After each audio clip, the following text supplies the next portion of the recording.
This is cock. Bike ধোয়াধুয়ি কাজ চলছে। আর রুমের সাথে কোনো বাথরুম নেই, বাথরুম একটাই আছে।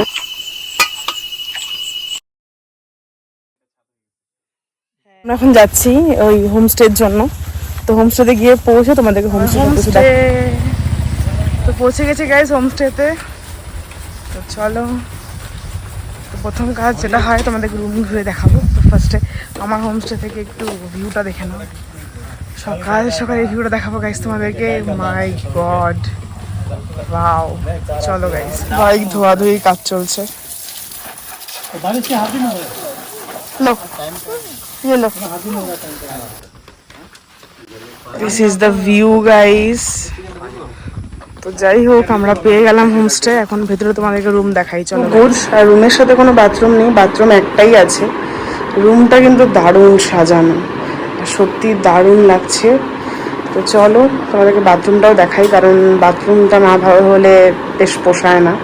তো চলো দেখাচ্ছি। ভালো আছে, ওকে ওকে, লাইক ঘরেলু টাইপ। তো ঠিক আছে, অ্যালবামটা একদমই অফবিট প্লেস, তো এখানে এরকম রুম পাওয়া অনেক বড় ব্যাপার। তো চলো গাইস, নেক্সট কি কি দেখাতে পারি তোমাদেরকে। হ্যাঁ ঠিক আছে, এর উপরে তাই বসা যাবে। যেহেতু আমরা বিকাল বিকাল টাইমে এন্টার করেছিলাম, তাই আমাদেরকে এটা সঙ্গে সঙ্গে ওরা বানিয়ে দিল। আর চাটা না জাস্ট ওয়াও ছিল। This is cock. Seriously golden cock এটা, বুঝছো? এই ধোঁয়াটা কোথা থেকে উঠতেছে? কই ধোয়া? এটা রান্নার ধোয়া। উঠতেছে না, তুমি ভয় পাও না। জায়গায় মিশায় দাও তাহলে তোমার রান্না করে। আমি শালা ধোঁয়া কই থেকে উঠতেছে? Hello guys, good evening. তো আজকে বিয়ালবংয়ে থাকবো আমরা। তো কালকে আমাদের সকাল সকাল ট্রেকিং। তো বিয়ালবংয়ের যে ভিউ, মাই গড, কি লাগছে। চিকেন বা সামথিং কিছু হয়ে যায় তাহলে তো আর কোনো কথাই নেই। তো দেখি হয়নি কি। তো আমার মানে আমার যে হোমস্টেটা আছে, তো সেখান থেকে ভিউটা ভীষণ সুন্দর।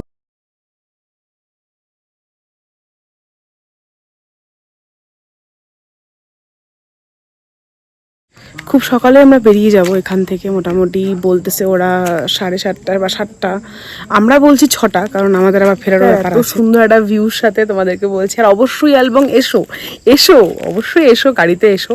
বাইক নিয়ে তোমরা এসো না, কারণ রাস্তা খুব খারাপ। আর নয়তো আমরা হয়তো ভুল কোনো জায়গা, আই মিন টাইম চুজ করেছি, সেই জন্য হয়তো এরকম একটা প্রবলেম হয়েছে। খুবই বাজে অবস্থা। তো রাস্তার অবস্থা খুবই বাজে, সেটা তোমরা দেখতেই পারছিলে আগের ভিডিওতে। তো চলো গাইস, আজকে কি করবো তোমার সাথে অবশ্যই শেয়ার করবো। চলো গাইস, আর অবশ্যই তোমাদেরকে আমি যে হোটেলে আছি সেটা ডেসক্রিপশন বলে দেবো।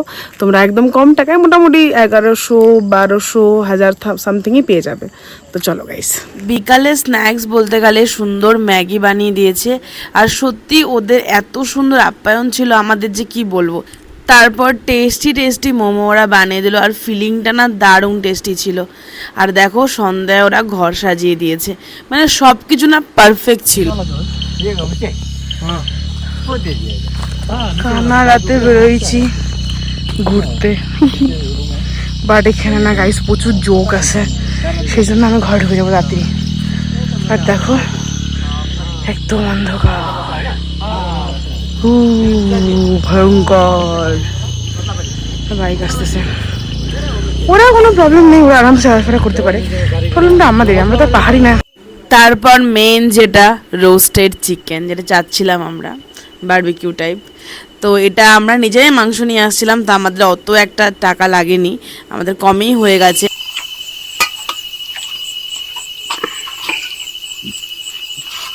আমরা ডিএমআরে গিয়ে বানাইছিলাম বারবিকিউ। এই যে এখানে বনফায়ার লাগাইছে, বনফায়ারের উপরে যা ধরতেছি স্টিক দিয়ে, ওখানে কালো হয়ে যাইতেছে, ওগুলাই খাইতেছে। কামড়া কামড়া কাঁচা অর্ধেক। কি খাওয়া, দারুণ টেস্টি লাগছিল দেখতে। এবার কখন যে সার্ভ হবে, তো ফাইনালি সার্ভ হয়ে গেছে। চাটনি, মোমো, আবার মোমো নিয়েছি আমরা, এত ভালো লেগেছে। কোক, চাটনি, সব কিছু মিলে জাস্ট বাও লাগছিল আমাদের। রোস্টেড চিকেনটা ভীষণ ডেলিশিয়াস লাগছিল আর ভীষণ ভীষণ টেস্টি ছিল। যাই হোক, উনিও খুব টেস্টি করে বানিয়েছিল। আর রাতের মেনুতে ছিল ডাল, স্যালাড, চিকেন আর ভাজা ছিল।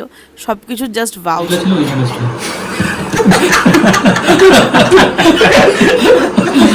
তাড়াতাড়ি ঘুমিয়ে পড়তে হবে, কারণ অনেক সকালে ট্রেকিংয়ে বেরোতে হবে গাইস। তাই টাটা আজকের জন্য, আর নেক্সট ভিডিও আসবে ভয়ঙ্কর। ভালো লাগলে ভিডিও শেয়ার করো, আমার চ্যানেল সাবস্ক্রাইব করো, ফলো করো আমাকে। Thank you guys, tata.